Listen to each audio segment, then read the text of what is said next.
Bien, bonjour à tous. Bonjour. On laisse les gens s'installer parce que c'est la conférence d'ouverture. On va commencer ce cycle de conférences de la 4e édition de Jonetsu avec une conférence sur une saga qui a déjà 15 ans, une saga de l'animation japonaise qui a 15 ans, c'est la saga Pretty Cure ou Precure pour les plus initiés. Et aujourd'hui, on a invité 2 membres de l'association Nijikai, Teto et Yoka, qui, comme l'année dernière, vont ouvrir le bal des conférences de la convention. Et ils vont vous parler justement plus particulièrement de l'animation et des animateurs, ou du sakuga même, de la franchise Precure. Et c'est ce qui va se passer pendant 1 heure. Donc 1 heure de sakuga dans ta face, comme le dit le nom de la conférence sur le planning. Une conférence qui s'adresse à la fois aux initiés ou aux non-initiés, qui va être très visuelle et très centrée sur l'animation. Et je vais laisser la parole à nos 2 intervenants. Bonne conférence à tous. Oui, donc on profite de cette année, la franchise Pretty Cure fête ses 15 ans. Comme c'est quelque chose d'à la fois extrêmement tentaculaire et finalement extrêmement similaire d'une série à une série, essayer de faire une rétrospective, ce serait et parler de l'évolution de la franchise, ce serait à la fois extrêmement compliqué, extrêmement vaste, et en même temps, on ne ferait que parler des marges. On ne ferait que parler de l'évolution dans les marges, puisque fondamentalement, les séries sont toutes créées sur le même modèle. Donc, Pretty Cure, c'est une franchise de Magical Girl, créée et produite par Toei Animation, en partenariat avec TV, Asahi et Bandai, qui a débuté le 1er février 2004, dans la case horaire le dimanche de 8h30 à 9h. C'est une case horaire qui est un peu particulière, parce qu'elle est occupée depuis sa création en 1984 que par des séries Toei. La Toei, on va dire carrément, possède ce créneau. Et c'est le créneau sur lequel on a pu voir des séries comme Crocus, Les Petits Malins, Marmalade Boy, Anayori Dango, Ojamajo Doremi et Ashita no Naja. Et donc depuis maintenant 15 ans, Pretty Cure. La création de cette série, c'était une volonté de la Toei de revenir à une série de Magical Girl de type combattante magique, donc Sailor Moon, ce qu'ils avaient créé avec Sailor Moon, mais ils ont voulu créer quelque chose de plus dynamique, de plus nerveux, et pour ça, la meilleure idée qu'ils ont eue, c'est d'aller chercher le réalisateur de Dragon Ball Z. Donc, c'est quelque chose qui est assez particulier avec Pretty Cure, je vais vous montrer, c'est que les 3 premières séries avaient un style très, très particulier, qui ne ressemblait à rien qu'on avait vu jusque-là, puisque les costumes des personnages s'inspiraient de la mode de Gothic Lolita, qui était extrêmement populaire à l'époque. Juste pour bien préciser, pour les gens qui ne connaissent pas forcément Precure, il faut savoir que tous les ans, c'est une série qui va se rebooter. C'est-à-dire que tous les ans, on va avoir de nouveaux personnages, on va avoir un nouvel univers, on va avoir un nouveau thème. Donc tous les ans, à quelques rares exceptions près, on va vraiment avoir une nouvelle série Precure qui va recommencer de zéro, qui va durer 1 an et qui va après laisser sa place à une autre série Precure. Donc il y a eu la première série. Elle a eu le droit, elle fait partie des rares séries Precure à avoir le droit à une suite directe. Et elle a eu ensuite le droit, ça c'est la 3e série, donc qui s'inspirait encore énormément de ces costumes de Gothic Lolita. Et à partir de la 4e série, ce qui va se passer, c'est que ça va devenir du Sailor Moon. En fait, ce qu'ils avaient essayé de s'éloigner au début, la série va revenir vers des designs Super Sentai Sailor Moon, donc l'arc-en-ciel courageux, force rose, rouge, vert, jaune et bleu. Et c'est la formule qui va rester aujourd'hui majeure, enfin qui va rester aujourd'hui. On ne retrouve plus les designs qu'on avait comme à l'origine. Donc voilà des images des séries successives. On a parfois des choses, ça c'est extrêmement travaillé selon les standards de la franchise. On a tendance à parler, pour les gens qui veulent des termes un petit peu techniques, de Magical Girl Sentai, puisque les personnages de Sailor Moon et la manière dont ils combattent, c'est inspiré du Sentai. Donc le Sentai, pour les gens qui ne connaissent pas forcément, c'est les acteurs dans les costumes qui vont se battre contre des monstres géants, extraterrestres. Par exemple, pensez à Power Rangers. Et du coup, c'est ça qui a été repris à la base pour créer les différentes héroïnes de Sailor Moon. Et c'est ça, du coup, qu'ensuite Precure a repris pour faire ces différentes séries. Donc aujourd'hui, Pretty Cure, c'est donc, on est à la 16e année de diffusion non-stop. On en est à 742 épisodes, 743 demain. C'est la plus longue franchise d'animation originale diffusée à la suite, de manière continue, à la télévision japonaise, loin devant la Brave Saga de Sunrise et Aikatsu.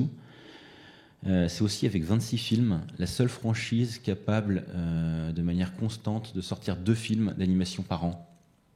C'est vraiment un volume, c'est vraiment quelque chose qui représente quelque chose dans le marché de la série japonaise. Et donc en fait, nous, ce qu'on va parler, c'est qu'on va parler d'animateurs qui sont passés sur cette série, qui ont plus ou moins marqué la série par leur style, qui ont plus ou moins été une influence, ou tout simplement qui ont fait du travail remarquable. Et voilà. Et on va vraiment parcourir les animateurs dans l'ordre chronologique. Donc là, vous pouvez voir sur la frise que voilà, on va vraiment faire les animateurs dans l'ordre, c'est-à-dire qu'on va commencer par les premières séries, puis après on va progresser comme ça jusqu'à arriver du coup aux animateurs qui maintenant travaillent sur vraiment les séries actuelles de Precure. Donc les premiers animateurs dont nous allons parler, voilà, c'est Tatsuya Yamada et Tobita Yoshikazu, qui sont relativement emblématiques de ce qu'était la première série. Bon, ça, c'est, je pense, les plans les plus connus de la première série. Et ils ont un style qui est assez intéressant, parce que c'est un style qui va réellement aller à l'économie de mouvement. C'est très peu de clés, très peu d'intervalles. Il y a une vraie économie du dessin. C'est énormément de répétitions, comme on peut le voir là. Quand je dis très peu de clés, c'est-à-dire qu'on parle vraiment des mouvements clés de l'action. Vous pouvez voir qu'il y a énormément en fait, de boucles en fait, qui est faite dans l'action. C'est-à-dire qu'on va avoir des points gauche, point droit, point gauche, point droit, point gauche, point droit, avec à chaque fois en fait, les mêmes dessins qui sont faits par l'animateur. Et c'est un style qui est extrêmement intéressant parce que ça réussit à être dynamique en étant donc économe sur le volume de dessin, ce qui, lorsque on est sur une série qui a besoin de produire un épisode par semaine non-stop, c'est vraiment précieux. Hop. Le suivant, donc on y revient, toujours Tatsuo Yamada. Voilà, c'est des poses fortes. C'est des des poses fortes, et à partir de là, on essaie d'être un maximum économe dans le mouvement, on essaie d'être efficace, et ça a relativement fonctionné. Voilà. Il y a ce moment-là qui est, je trouve, assez... Voilà. C'est 3 dessins qui suivent avec un zoom numérique un peu dégueulasse. Et on est vraiment dans une recherche d'économie de mouvement, c'est-à-dire qu'on va faire quelque chose de classe, mais on va pas hésiter en fait à poser la caméra. C'est-à-dire qu'on va mettre la caméra, on va faire en sorte que la caméra bouge pas, parce que du coup ça va limiter le nombre de dessins qu'il va falloir faire. On va faire en sorte que du coup, une fois qu'on a dessiné un mouvement, on va le répéter autant de fois que possible. Donc à la fin, les roulades, vous voyez, en fait il y a très peu de mouvements là. Là, il y a, quand elle donne ses coups de pied, il y a genre 2 coups de pied différents et on les fait se répéter au fur et à mesure. Donc l'idée, c'est vraiment d'avoir quelque chose qui rentre bien, mais qui nécessite de faire très très peu de dessins. Donc ça c'était un style qui était très emblématique vraiment des deux premières séries. C'est un style qu'on a un petit peu perdu ensuite. On a eu d'autres animateurs qui ont proposé d'autres choses ensuite derrière. Donc là, on va vous parler d'un troisième animateur. Alors l'animateur, le deuxième animateur... Où là, par contre, on va pas vous montrer d'animation, on va vous montrer uniquement des poses. Donc ce troisième animateur dont on parle, c'est Hiroyuki Tanaka. Hiroyuki Tanaka, c'est une légende. Hironori Tanaka, pardon. C'est une légende au début des années 2010, pendant entre 2010 et 2015 à peu près. Il a été extrêmement productif. C'est un staccanoviste des scènes d'action. On l'a retrouvé certaines semaines sur 3 épisodes la même semaine. Donc une vraie capacité de production. Ce qui est intéressant avec lui, c'est qu'il a débuté sur Pretty Cure et que comme il était jeune à l'époque où il travaillait sur la série, il avait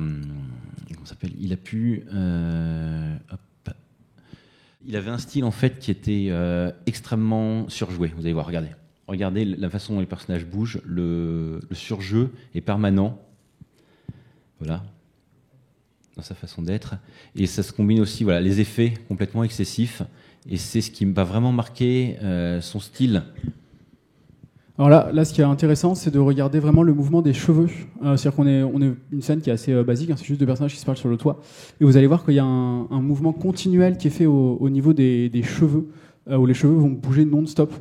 ce qui est intéressant, oui, c'était aussi quelque chose qui était intéressant avec Tanaka à ses débuts, c'est qu'il suranimait les cheveux. C'était ça qu'on le reconnaissait le plus facilement d'ailleurs, plus que ses effets. C'est ce qu'on voit là sur les cheveux de la jeune fille jaune. Voilà. Sur ce plan, ce qui va être intéressant de regarder, au moment, voilà, là il y a un zoom, regardez Alors, on va faire une succession de pauses, donc regardez bien l'évolution de l'expression là, du personnage que vous voyez en gros plan.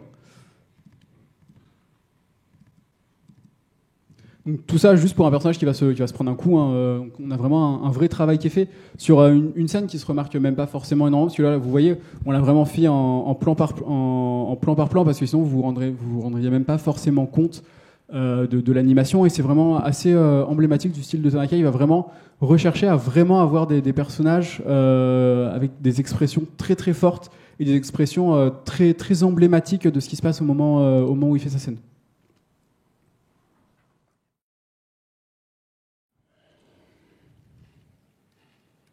La suivante, ça c'est une transformation. Donc encore une fois, alors déjà ce qui est intéressant, c'est qu'elle ne dure que 20 secondes comparé aux transformations actuelles qui dépassent la minute. Mais encore une fois, tout le mouvement excessif qu'il était capable de mettre à l'époque. Hop là. Donc il avait animé quelques années après, juste à peu près à la même époque, la partie comédie musicale à la fin de l'épisode 6 de Cool and High, qui est quelque chose que je recommande à tout le monde de voir. C'est un chef-d'œuvre de surjeu, c'est un chef-d'œuvre de personnages qui en font des tonnes pour 3 fois rien. Et c'était vraiment, vraiment magnifique. Le plan sur lequel on finit là, c'est ce qu'il a fait qu'il a fait 5 ans plus tard sur un des films crossover de la franchise. Et déjà à ce moment, on remarque que les mouvements des cheveux, tous les mouvements des personnages sont beaucoup plus assagis. Tout le travail des effets spéciaux reste incroyable, mais il a arrêté cette dépense inutile, j'ai envie de dire, de mouvement. C'est ce dessin de l'excès. Et je pense que voilà. Au niveau de l'évolution de Tanaka en tant que... C'est plus facile de faire des dessins comme ça à l'excès quand tu es jeune et que tu as encore l'énergie de rester jusqu'à 3h du mat pour dessiner dans un studio d'animation que quand tu commences à être un peu plus vieux et que tu as besoin de faire des vraies nuits de sommeil. Alors là, on va vous parler, je pense que vous l'avez potentiellement reconnu dès la première heure. J'en parle d'un animateur qui est célèbre, qui est Umakoshi Yoshihiko. Umakoshi, que là, vous connaissez probablement parce que c'est lui qui est car designer et qui est directeur de l'animation sur My Hero Academia en ce moment. Donc, qui est une petite série, je pense que vous en avez vaguement entendu parler, un petit truc. Et il a pendant 1 an, il a été du coup character designer et directeur de l'animation sur Precure, sur Air Sketch Precure. Et du coup, c'est une série qui a un style très à part dans l'ensemble du paysage Precure, puisque du coup, il a amené ses propres éléments. Et on va voir, faites bien attention sur les différents cuts de lui qu'on va vous montrer, il y a des choses qui sont intéressantes à remarquer. Faites attention aux yeux des personnages, puisqu'il a souvent tendance à faire des gros plans sur des yeux et à déformer ses yeux.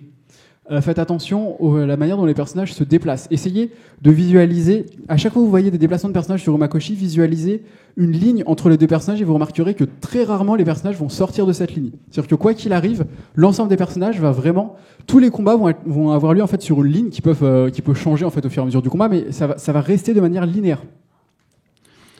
Bien sûr. Et donc, la troisième caractéristique vraiment évidente chez Umakoshi, c'est les hachures qu'il utilise sur les mouvements. Vous allez voir. Donc là, c'est le tout début du premier épisode d'Art Catch Precure. Il sortait à cette époque-là, il venait de sortir de Cash and Sins, qui était une série sur laquelle il avait développé un style, voilà, les yeux, très proche de très proche de Shingo Araki, le character designer de Senseiya, des Chevaliers du Zodiac, sous l'influence du réalisateur de... Voilà, les hachures, on les voit bien ici. Donc, là, vous voyez, il y a 2 personnages sur une ligne, et là, bim, elle va la renvoyer en fait à 180 degrés. C'est-à-dire qu'elle a renvoyé en fait le monstre vers nous. C'est-à-dire que les personnages sont restés sur une seule ligne en fait, du coup dans un sens puis dans l'autre. Et c'est quelque chose qui est très très représentatif du style d'Umakoshi. Et donc, sur cette 6e série, sur Catch Precure, il y a une vraie influence, on peut sentir l'influence de Cash Sins sur énormément de choses.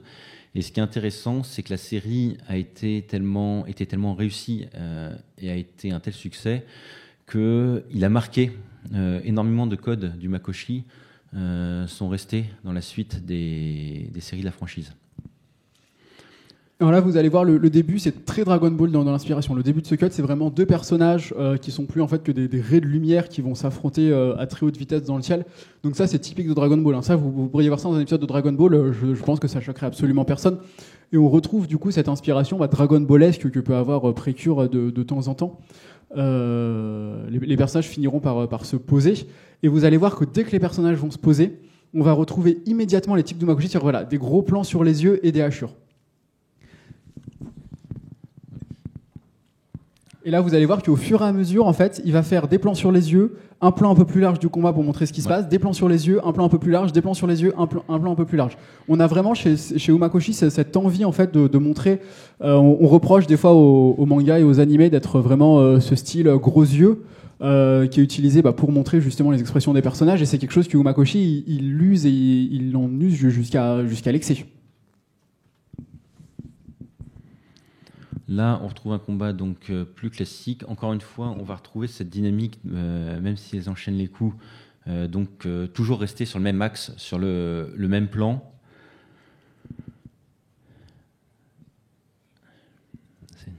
On n'a pas forcément des choses à dire sur absolument l'ensemble des cuts. Des fois, c'est juste parce que c'est des cuts qu'on apprécie, qui sont représentatifs du style de l'animateur, pour que vous puissiez du coup avoir une idée un petit peu de ce qui se fait sur Precure. Et voilà. Et ça, c'est un plan qu'il avait réalisé quelques années plus tôt sur le film de Yes Precure 5, et en fait, où on trouve déjà tout. L'animateur suivant dont on parle, Shida Naotoshi, c'est celui qui est certainement le plus grand animateur action de la Toei actuellement, en interne. C'est quelqu'un qui a débuté son travail d'animateur au début des années 80 sur Dragon Ball, donc sans Z, et qui est resté sur la franchise Dragon Ball à travers donc Dragon Ball Z, Dragon Ball GT pendant plus de 10 ans. Il arrive sur Precure quelques années plus tard, dès les débuts de la série, et il va pas mal, à travers le temps, il va pas mal changer. Ce qui est intéressant de regarder chez lui, c'est les effets qui sont très organiques, tous les effets de rayonnement de caméra, on va dire, les boules d'énergie qui bougent comme de l'eau. Et ce qu'il faut chercher chez lui, c'est dans le mouvement, c'est des arcs de cercle. Voilà, regardez vraiment tout ce qui se passe dans l'histoire. Ça peut être les mouvements de caméra ou les mouvements des personnages, mais il y a beaucoup d'arcs de cercle dans ces déplacements. Il y a beaucoup de boules d'énergie, parce que quand tu travailles 10 ans sur Dragon Ball, forcément, c'est quelque chose qui te reste ensuite.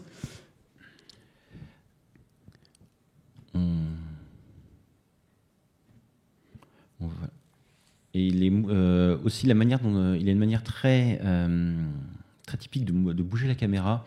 Il la bouge par à-coups, de manière assez identifiable. En fait, de temps en temps, au milieu d'un mouvement, ça va lui arriver de stopper complètement la caméra pour que le personnage il prépare son coup, et ensuite il va reprendre le mouvement en même temps que le mouvement de caméra. Voilà, le plan suivant, c'est exactement ça. Voilà, c'est la caméra Naoto Shishida lorsqu'il n'y a plus rien pour la contrôler et que ça bouge dans tous les sens de manière un peu absurde, au point de rendre presque l'action un peu illisible. Voilà. Et là, on va se retrouver encore une fois avec. Regardez, on voit exactement dans la manière dessinée partout des arcs de cercle. Tout est arrondi. Tout est, comment dire, oui, il n'y a pas d'angle, il y a pas d'angle dur. Donc là, voilà encore une fois des effets. Ce qui est intéressant aussi chez lui, ça va être la manière dont il retient ses coups. Regardez, vous allez voir, le rayon part et il attend 2 secondes avant en fait de le lâcher. Ça crée en fait un effet. Là, vous avez vu, là, on a eu une petite pause là, juste avant que le rayon parte. Je ne sais pas si vous avez bien vu, on va le remontrer pour que vous puissiez bien voir de quoi on parle. Là, ce rayon, voilà, vous voyez là juste à ce moment-là, le rayon s'est complètement arrêté et ensuite il est reparti. Et ça, c'est vraiment typique de ce qu'il fait. Là, c'était une transformation qu'il a fait. On est toujours sur Catch, la 6e série, qui est en fait notable pour qu'on s'appelle la débauche de mouvement. Il n'y a aucune retenue. Il suffit de voir aussi, on voit bien ce qui est encore une fois le style Shida, les mouvements très souples, et encore une fois les bras qui bougent presque de manière cyclique. Non, pas cyclique, mais enfin en cercle. Oui. Je sais plus s'il y a un adjectif pour circulaire. Voilà, merci. Merci le public. Depuis quelques années, il est extrêmement moins présent sur Pretty Cure. Il s'est orienté, il travaille beaucoup plus sur One Piece et sur. Il a notamment il storyboard beaucoup maintenant. Il s'est éloigné du travail d'animateur pour devenir storyboarder. Il est très présent sur One Piece. Il a été très présent sur Dragon Ball Super et un peu moins sur la dernière série de Digimon. Le plan qu'on passe là est ce qu'il a considéré comme le plan qu'il préfère de tous ceux qu'il a réalisés. On va encore une fois avoir des arcs de cercle de partout dans le mouvement du fluide. C'est très liquide. Une débauche dans les effets. Au point que ça va devenir... ça commence à devenir un peu illisible.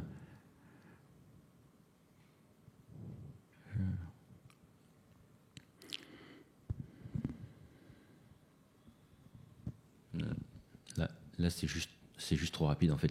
Il faudrait ralentir l'action pour qu'on puisse comprendre ce qui se passe. Il faudrait qu'on fasse du frame par frame là pour que vous soyez bien sûr de ce qui se passe parce que ça va très très vite.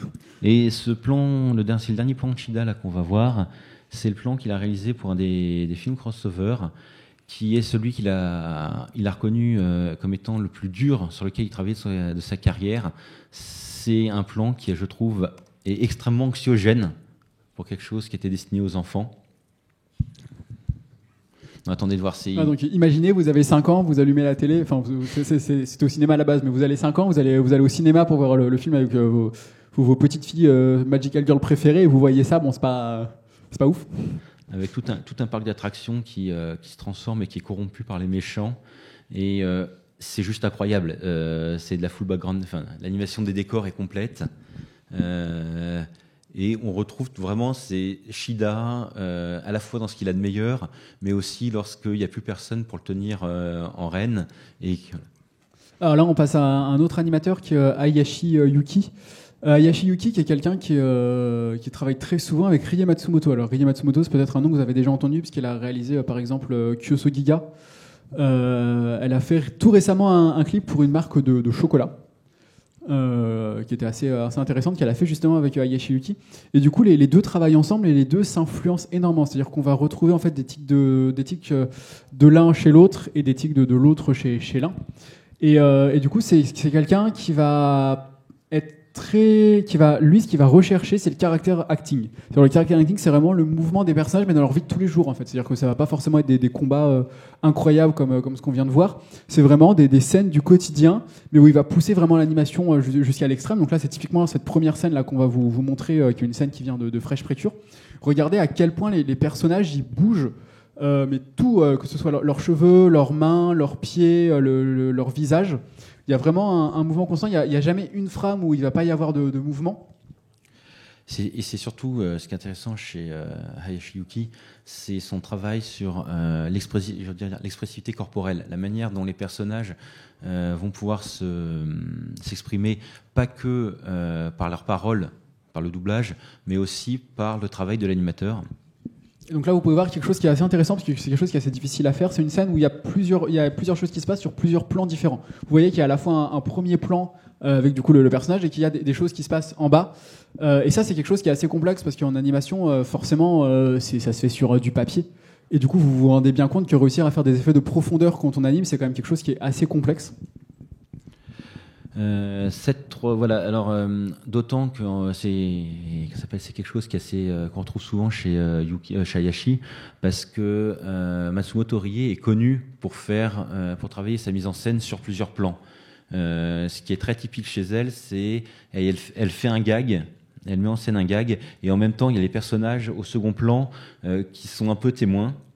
Et sur cette scène d'action, on retrouve cette idée. Sans le gag. C'est sans gag, mais il y a deux personnages qui vont se battre. Et le personnage qu'on voit ici à l'écran, le petit garçon, est témoin. Et toute la mise en scène est travaillée autour du garçon qui va percevoir, en fait, la manière dont il regarde les deux autres personnages se battre.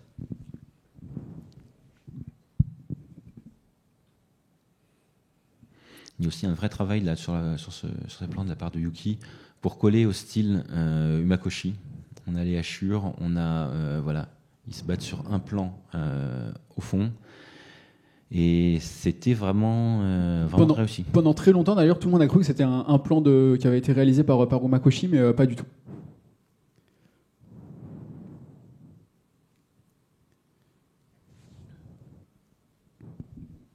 Voilà, on revient à l'idée.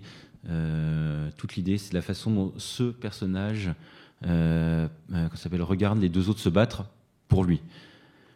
L'animateur dont on va parler maintenant est quelqu'un d'assez intéressant, c'est Nishiki Itaoka. Et Nishiki Itaoka a une grosse particularité, c'est que c'est un fan. Il a un compte Twitter sur lequel il poste énormément de dessins en très très grande majorité de précure.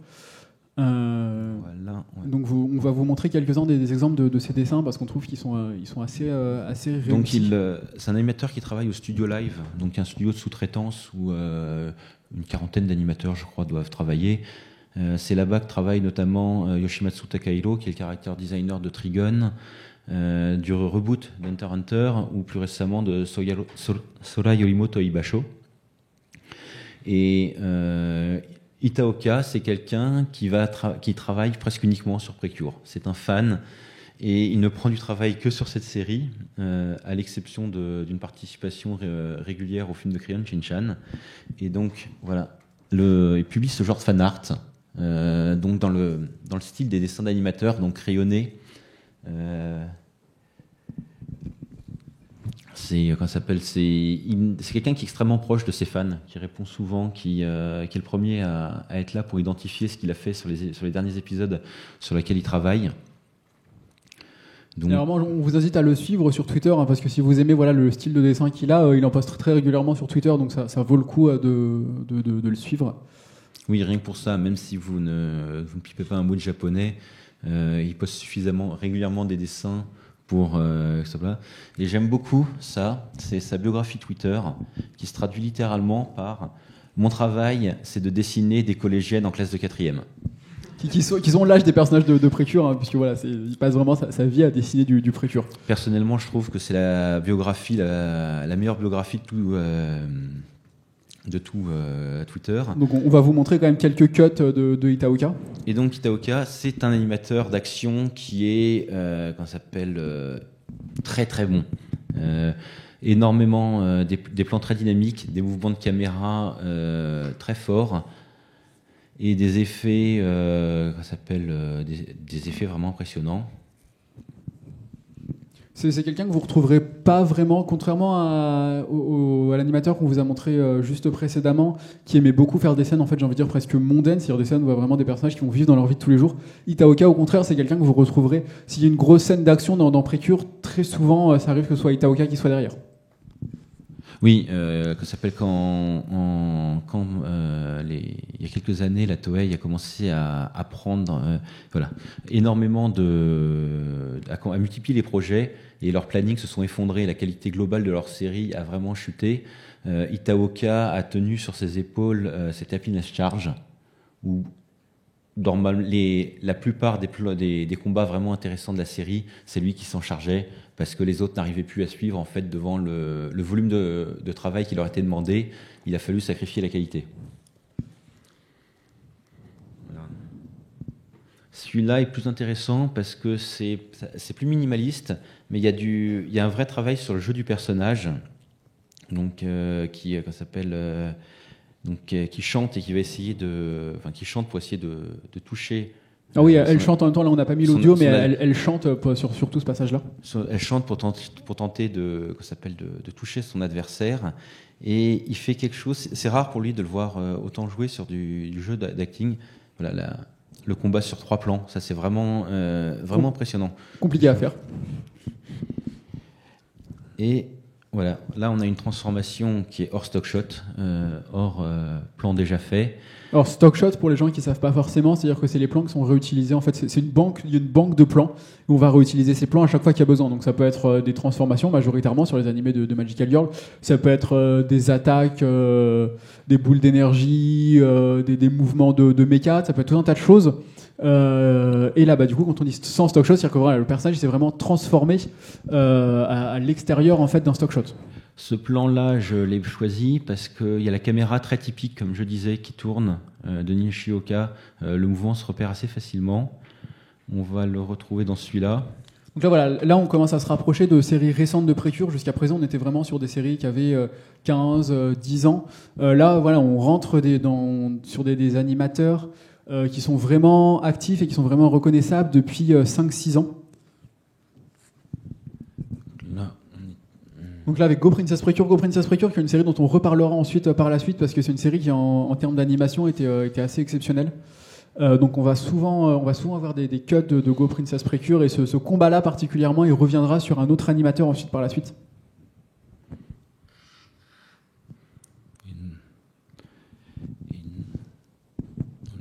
Voilà, ça c'était le générique c'est des plans que j'aime beaucoup du générique de Smile Precure. Et on va terminer sur Itaoka, sur ce plan qui est un plan séquence de 40 secondes de la série de l'année dernière, Octo Precure, où on trouve vraiment tout ce qui fait l'identité d'Itaoka. Voilà, regardez les mouvements de caméra les mouvements de caméra très marqués entre deux phases du combat. On passe de l'une à l'autre, en fait, avec la caméra. C'était un épisode crossover, donc c'est pour ça que vous voyez l'ensemble des personnages que vous avez pu voir jusqu'à présent, même si vous ne connaissez pas Precure. Faut savoir qu'à la base, le réalisateur, il voulait faire 5 cuts différents pour justement ce combat. Et Itaoka a fait non, t'inquiète pas, je m'en occupe, et du coup, il a fait les 47 secondes en un seul cut.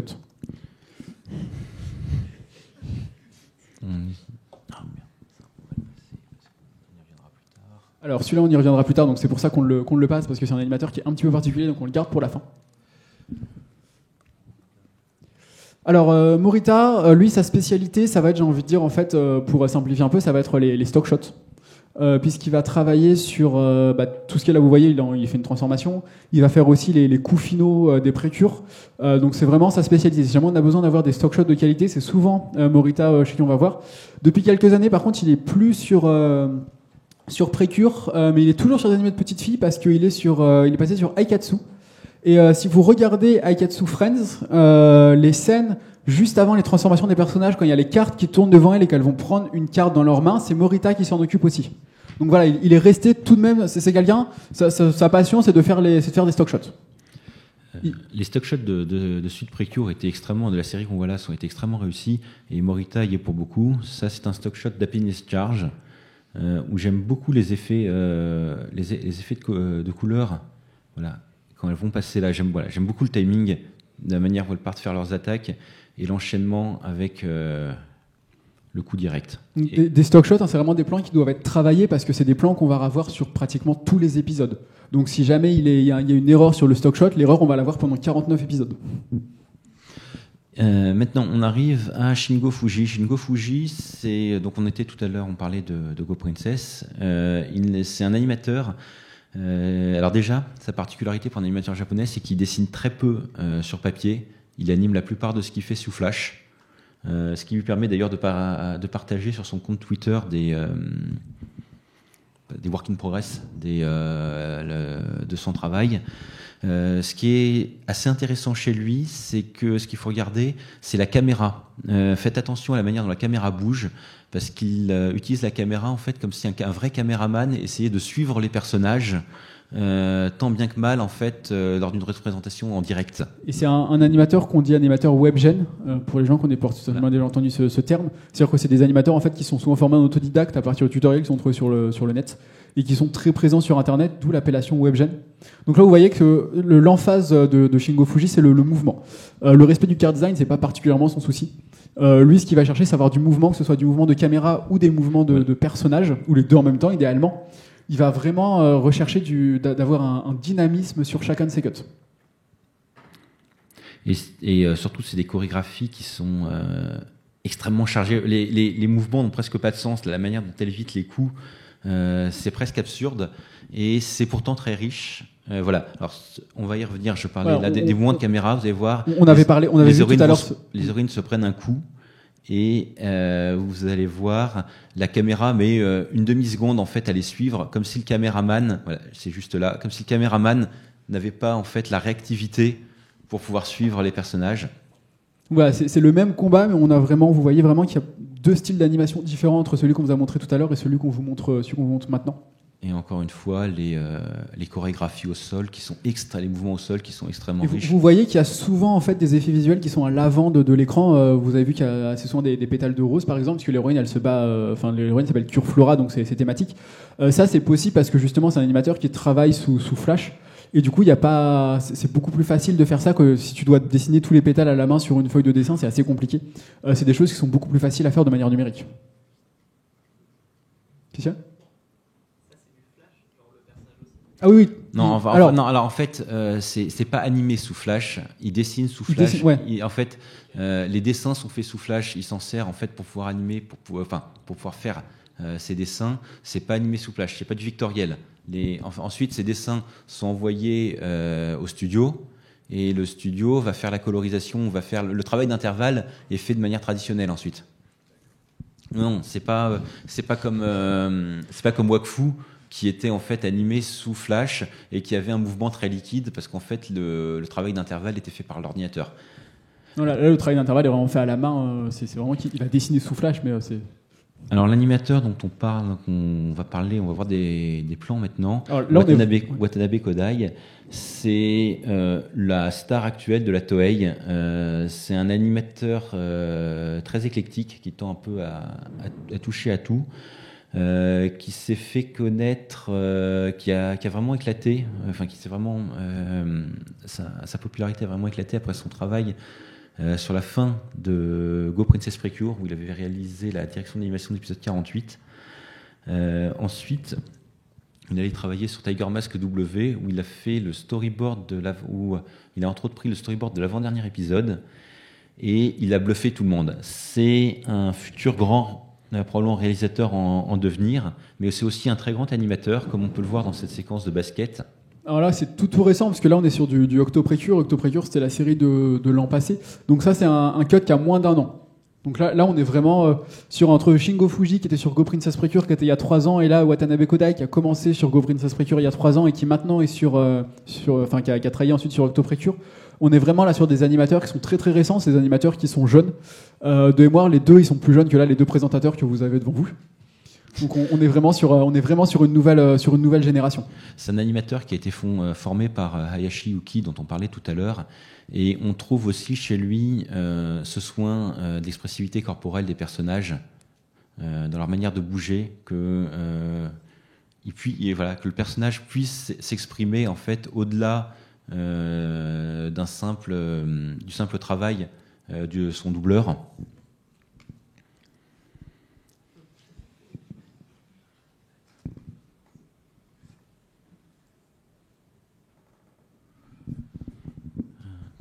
On va passer au suivant. Voilà, alors ça. Ça c'était je sais si vous avez l'habitude de suivre des animateurs ou des gens qui parlent d'animation sur Twitter, ça c'est un des cuts qui a le plus tourné l'an passé. Parce que Kodai en fait a fait quelque chose qui est assez rare à la Toei. Il a pris la réalisation, le storyboard et la direction d'animation d'un épisode qui est donc complètement à son image, et il a en plus animé dedans. Et c'est sa partie dans son épisode. Faites attention à la colorisation, notamment les ombres et la lumière. La lumière, ça s'appelle les reflets. Voilà, notamment là, il va y avoir un plan où elle est complètement dans l'ombre de l'espèce de tentacule, qui est vraiment incroyable. Son storyboard sur cet épisode est rien que moins qu'exceptionnel. Ce sont des plans forts qui expriment quelque chose. C'est un épisode qui a impressionné en fait la plupart des gens de l'industrie qui l'ont suivi, étaient vraiment bouche bée devant la façon dont la mise en scène est au service de l'histoire. Là, on revient à un épisode un peu plus avant. toujours dans l'action. Voilà, un Watanabe Kodai, c'est vraiment un nom qu'on vous incite à retenir si ça vous intéresse un petit peu à l'animation, parce que c'est un nom qui va revenir assez régulièrement dans ces prochaines années. En tout cas, on l'espère, hein, parce que ce serait dommage qu'il s'arrête en si bon chemin. Voilà, regardez, on a ici, à partir du moment où l'action commence, voilà, on a des angles de caméra qui sont extrêmement audacieux, des contre-plongées. On a un travail sur le mouvement des personnages extrêmement impressionnant. Là, quand elle va passer à l'attaque du monstre, voilà, contre-plongée, travail de perspective, et on va avoir des déformations en fait déformations de focales qui sont vraiment vraiment super. Donc ça, c'est assez typique de toute cette vague d'animateurs, cette vague webgen d'animateurs qui travaillent maintenant majoritairement sur numérique.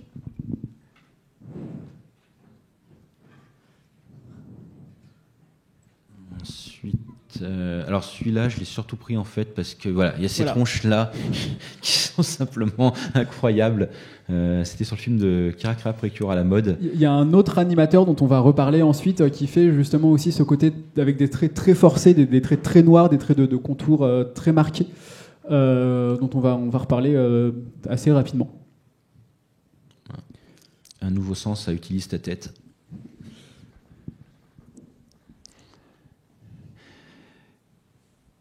Et en même temps, quelque chose qu'il avait fait cette année même, c'est lui qui était responsable des eye catch de Kira Precure à la mode, qui sont probablement, voilà, on les voit en ce moment, qui sont probablement les choses les plus adorables de l'univers.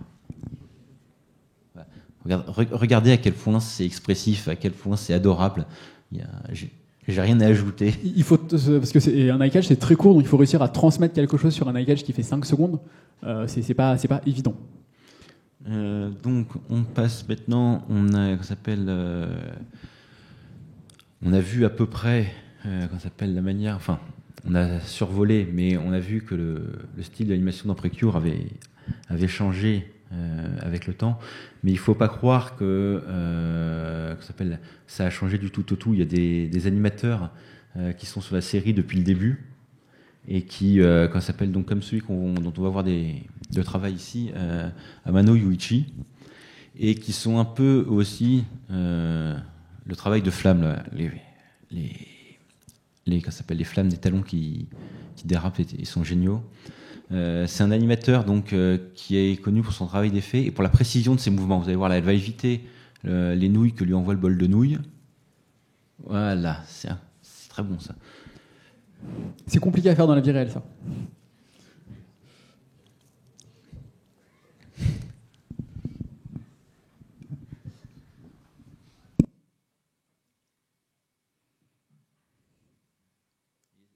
Ce genre d'animateurs, c'est quelques animateurs qui sont là depuis le début de la série et qui continuent à travailler plus de 15 ans après, font ceux qui sont un peu les gardiens d'une certaine aussi tradition et d'une certaine cohérence au sein de la franchise, malgré tout ce qui a pu se passer.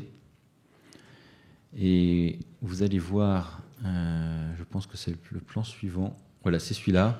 Si vous vous souvenez du mouvement qu'on avait vu avec Yamada au début. Le tout premier cut qu'on vous a montré. Là, il y a un peu en fait, un hommage à ce cut. Les héroïnes de la première série sont apparues de manière un peu gratuite dans la série l'année dernière. Et c'est cet animateur qui a travaillé sur la série depuis le début qui s'est chargé de de les animer. Et on retrouve voilà, cette même économie de dessin, ce même dynamisme. Voilà, gauche-droite, gauche-droite, gauche-droite, gauche-droite, gauche-droite. La forme est modernisée, mais le fond, l'idée de l'animation dans ces plans est strictement la même. Donc on a même un hommage jusqu'à la roulade. Hein. Si vous vous souvenez, il y avait une roulade aussi sur un des premiers cuts qu'on vous a montré, donc on a retrouvé ça. Alors il y a 3 animateurs qu'on va aborder maintenant, pas justement uniquement sous forme de visuel. Parce que c'est 3 animateurs qui sont tous les 3 intéressants par rapport à ce qu'ils ont pu apporter sur Precure. Je vais te laisser prendre la souris. Alors, donc c'est 3 animateurs qui sont décriés en bien ou en mal. Donc là, par exemple, il y en a un qui s'appelle Aoyama, qui est Mitsuo Yama, qui est pareil, un animateur qui est présent depuis le tout début de Precure, donc qui est présent depuis le tout premier épisode. Et c'est quelqu'un qui on va souvent appeler quand c'est la merde. C'est-à-dire que quand le planning commence à complètement merder, on va lui faire, on a besoin d'un animateur, est-ce que tu peux t'en charger? Et du coup, assez régulièrement, il va faire des épisodes tout seul. Genre, il va faire l'intégralité de l'animation à lui tout seul. Mais du coup, c'est quelqu'un qui travaille très vite. Mais le respect du chara design va souvent partir un petit peu n'importe où. Donc là, vous pouvez voir un exemple ici avec des tronches qui derpent un petit peu sur le personnage. Donc c'est quelqu'un qui est très souvent décrié parce que quand son nom apparaît, quand son nom apparaît sur les magazines qui leak, qui annoncent les staffs, on voit qu'il travaille dessus. Les gens sont en mode voilà, ça va être un épisode assez moche. Donc c'est un peu dommage pour lui, mais c'est quelqu'un qui est indispensable sur des séries comme ça qui s'arrêtent jamais. Puisque on a besoin de gens qui sont capables de travailler très très vite pour réussir à boucler un épisode à temps. Il faut comprendre, sur Aoyama, il faut aussi mettre en perspective, c'est quelqu'un qui fait des épisodes solo depuis le milieu des années 90. Il faisait déjà ça sur Nayori Dango ou Gokinjo Monogatari. Il en a fait sur Ojamajo Doremi, c'était des épisodes qui étaient très adorables. Il a animé à lui seul un épisode sur 5 de Ashitano Naja, ce qui est vraiment un exploit en soi. Et c'est un animateur qui aujourd'hui doit avoir autour de 65 ans. Il commence à se faire vieux. Les plannings Toei se sont beaucoup resserrés et du coup, il en souffre. Ce qu'il était capable, il n'est plus capable en fait aussi de maintenir la qualité qu'il avait auparavant.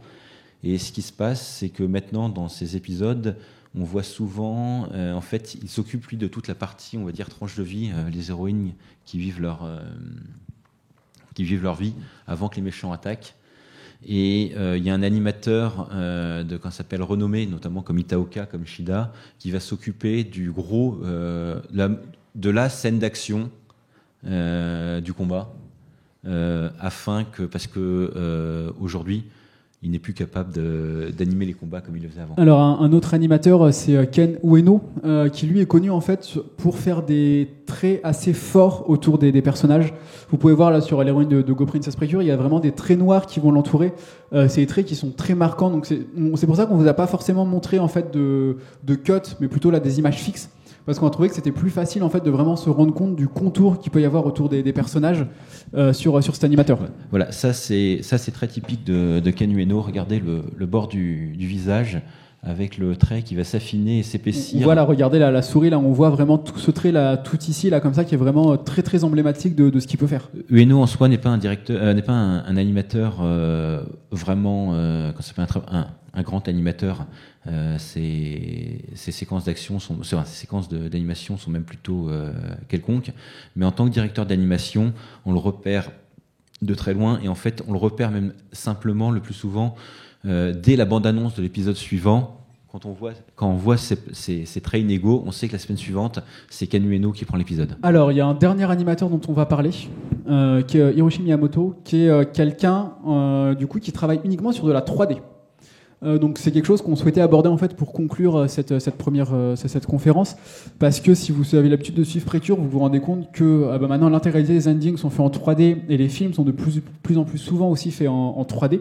Donc lui, c'est vraiment quelqu'un qui s'est spécialisé dans l'animation en 3D et qui a un style vraiment unique. Donc c'est-à-dire que là, quand vous regardez ce poster c'est fait uniquement à partir en fait des chara design des personnages du film de Octo Precure. Donc c'est uniquement de la 3D sur tous les personnages. Donc vous pouvez voir que c'est quand même quelque chose qui est très riche. Vas-y, montre d'autres images. Ouais, elles sont là. C'est un animateur qui a débuté il travaillait chez Production IG en fait, où il a fait énormément de cinématiques pour Final Fantasy. Donc c'est un animateur 3D à l'origine. Il est rentré à la Toei où il a travaillé sur les génériques 3D de Precure et sur les stock shots de Happiness Charge, où on trouve son style, ces lignes très épaisses, cette 3D avec des lignes très épaisses, c'est propre au style, à son style à Miyamoto. Et il va travailler sur les génériques, il va faire des génériques, il va faire ses stock shots, et de manière un peu surprenante, il va devenir réalisateur. C'est il y a 3 ans, 2 ans sur le film crossover, il y a 2 ans, et étant un réalisateur d'origine 3D, il va faire en sorte la moitié de son film se passe dans un monde parallèle qui est intégralement rendu en 3D. Et pour que le film soit un peu cohérent graphiquement, il va adapter le chara-design pour que les personnages aient presque l'air de venir aient l'air d'être en 2D. Il y a un simili-style 2D sur ces personnages. Voilà, on retrouve, ça c'est de la 2D, c'est de l'animation à la main, mais on retrouve encore une fois, c'est très très épais, un peu grisâtre. Et ce que je dirais en fait, ce qui est intéressant dans son travail, dans le rendu de ses films, puisque pour moi il en a réalisé 2, c'est le volume qu'il donne aux personnages. Là où beaucoup d'animateurs modernes vont tendre à faire ce qu'on appelle du super flat, en fait, à aplatir les personnages avec des grands aplats. Lui, au contraire, il a une animation qui donne du volume aux personnages 2D et qui, par moment, on pourrait croire que c'est du cel shading, que c'est de la 3D modifiée.